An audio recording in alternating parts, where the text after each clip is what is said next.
இடம்பொருள் நேயர்களுக்கு வணக்கம். ஸோ இன்றைக்கி வந்து பார்த்திங்க அப்படின்னா இப்போ பாண்டியன் ஷோ சீரியலில் அப்படியே ரணகலமாக தான் சண்டை காட்சிகள் ஓடிக்கிட்டு இருக்குது. சண்டையை ரெண்டு பேரும் ரெண்டு குரூப்பும் மாற்றி போட்டுட்ருக்க.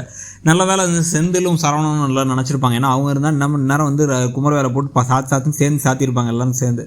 இப்போ ஏதோ இப்போ கோவமாக இருக்கிறது கதிர் மட்டும்தாங்கனால அவர் தரன்னு எடுத்து இந்த வீட்டுக்குள்ளார கூப்பிட்டு போயிடுறாங்க. விடுப்பான்னு சொல்லிட்டு பேசிகிட்டு இருக்கும் பொழுதே நான் அவனை சும்மா விட மாட்டேன், அவனை போய் அடிச்சே தீருவேன், அவன் எப்படி அவரை அடிக்கலாம், அவர் மேலே எப்படி கை வைக்கலாம் அப்படி இப்படின்னு பேசிகிட்டு இருக்கேன். அவன் என்னை அடிக்க வரல கோமதி, அவன் தெரியாமல் இந்த பிள்ளையை அடிக்க வரும்போது என் மேலே கை விட்டுருச்சு, அவ்வளோதான், வேறு எதுவும் கிடையாது. நீங்களாம் பார்த்தீங்கல்ல, தேவையெல்லாம் இவன் போய் இப்போ ஏதாவது பிரச்சனையை பண்ணி என்ன பெருசானா அவ்வளோதான், நான் சும்மா வளர்ந்த பையன்லாம் பார்க்க மாட்டேன், அடி உரிச்சு எடுத்துருவேன், தோலை உரிச்சிருவேன் அப்படின்னு அவர் கோவப்பட்டு கொந்தளிக்க இவர் கதிரும் கொந்தளிச்சிட்டே இருக்காரு. அங்கிட்டு போயிட்டு வரலான்னு பார்க்குறாரு. நான் அவனை விட மாட்டேன்லாம் கிளம்புறாரு.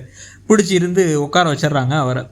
ஸோ இதுக்கு நடுவில் அவர் என்ன பண்ணுறாருனா கரெக்டாக அவனுக்கு என்னப்பா இது இவ்வளோ மோசமாக இருக்கானுங்க உன் குடும்பம், விடுப்பா, நீ அவனுக்கு அறிவு இருக்கா, அவனுக்கு நீ பண்ணது தப்பே இல்லை, அம்மா கீழே விழுந்தா இப்போ அம்மா டக்குன்னு பார்த்தோன்னே யாருக்காக இருந்தாலும் பதற தான் செய்யும், நீ அதனால தான் வீட்டுக்குள்ளே கூட்டு போய் விட்ட, உன் மேலே எந்த தப்பும் இல்லை, நீ மன்னிப்பு சாரிலாம் கேட்டுட்டு இருக்காத, அவனுங்க மேலே தான் தப்புன்னு பாண்டியன் அழகாக கரெக்டாக தெளிவாக அந்த விஷயத்த ராஜிக்கிட்ட சொல்லிட்டு போயிடுறாரு.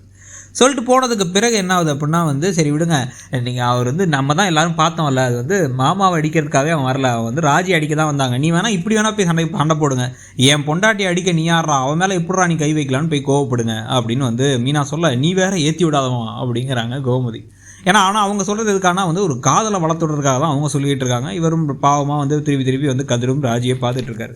அங்கேயே லைட்டாக அவர் ஒரு அனுதாபம் வேறு வந்துகிட்டு இருக்கு. இதுக்கு நடுவில் அங்கே பார்த்தீங்க அப்படின்னா வடிவு கோபத்தில் இப்போ என்ன தான் நினச்சிட்டு இருக்கீங்க, இப்படி போய் அடிச்சிட்டிங்களே, கண்டவங்கள்லாம் என் பிள்ளையை அடிச்சிட்டாங்க அப்படின்னா, ஓ நாங்கள் கண்டவங்களாயிட்டோமா அப்படின்னு இப்போ சக்திவேல் கோவப்படுறாரு.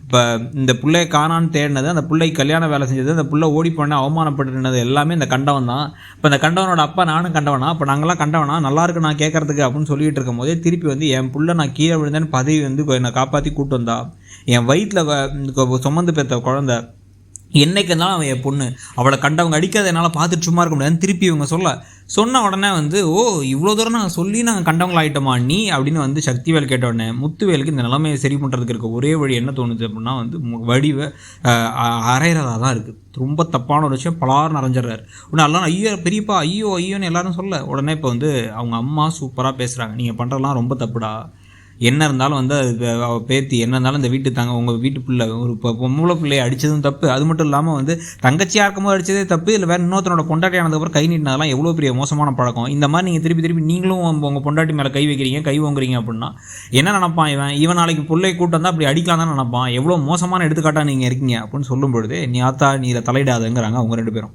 தலையிடாமல் எப்படா இருக்கிறது, நீங்கள் பண்ணுறது மிகப்பெரிய தப்புடா அப்படின்னு கோவமாக சொல்லிட்டு போக வடிவு ரூமில் உட்காந்து அழுதுகிட்டு இருக்காங்க. அழுதுகிட்டு இருந்துட்டு அவங்க மாறிட்டு என்ன சொல்கிறாங்க அப்படின்னா நான் கண்டவன் கோபத்தில் சொல்லிட்டேன், தப்பாக நினைக்காத அப்படின்னா, நீங்கள் அடிச்சிருந்தா கூட தப்பாக நினச்சிருக்க மாட்டாங்க, நீங்கள் அடிச்சு தான் இருந்திருக்கணும், விடுங்கக்கா பரவாயில்லக்கான்னு சொல்லிட்டு இருக்காங்க. இதுக்கு நடுவில் இங்கே பார்த்தீங்க அப்படின்னா ராஜி தேம்பி அழுதுகிட்டு இருக்கும்போது உள்ளே கதிர் வராரு. கதிர் தான் அவர் தான் அந்த கட்டில் எனக்கு தான் அப்படின்னு சொல்லி வச்சிருக்காருல. உடனே நீங்கள் டக்குன்னு எந்திரிச்சு சாரி அப்படிங்கிறாங்க. ஐயோ உட்காரு நான் அதுக்காக வரல அப்படின்னு உட்கார சொல்லிட்டு, ரொம்ப வலிக்குதா பரவாயில்லையா, காட்டு மிராண்டிங்களா இருக்கானுங்க அவனுங்க, விடுங்க, அவங்க அண்ணனும் இவங்க தான் வயசானவங்க அப்படி இருப்பாங்கன்னு பார்த்தா அவங்க அண்ணனும் இவ்வளோ காட்டு மிராண்டியாக இருப்பான், நான் எதிர்பார்க்கல, நீ ஒன்றும் கவலைப்படாத அப்படின்னு சொல்லிட்டு ஒரு ஆறுதல் சொல்லிட்டு போகிறார். ஆறுதல் சொல்லிட்டு போனோடனே இவங்களுக்கு ஒரு மன நிம்மதியாகுது. இதுக்கு நடுவில் மீனா இன்னமும் அந்த ஓடி போனவங்கன்னு சொன்ன கமெண்ட்டுக்காக மூஞ்சி தூக்கிட்டே இருக்காங்க கோமதி கிட்டக்க. என்ன தான் உன் பிரச்சனை அப்படின்னா என்கிட்ட எதுவும் கேட்காதீங்க, எனக்கு எதுவும் தெரியாது, என்ன குழம்பு வைக்கணும் எனக்கு தெரியாது, நான் சும்மா வெங்காயம் இருக்கிறேன் அப்படின்னு அவங்க பேசிகிட்டே இருக்க, மனசை எதையோ வச்சுட்டு சொல்லாமல் இருக்கான்னு சொல்லிட்டு இருக்கும்போது ராஜி அங்கே வந்துடுறாங்க. ராஜி கிட்ட நீ வேலை செய்ய வேணாமான்னு சொன்னாலும் பரவாயில்லங்கிறாங்க அவங்க.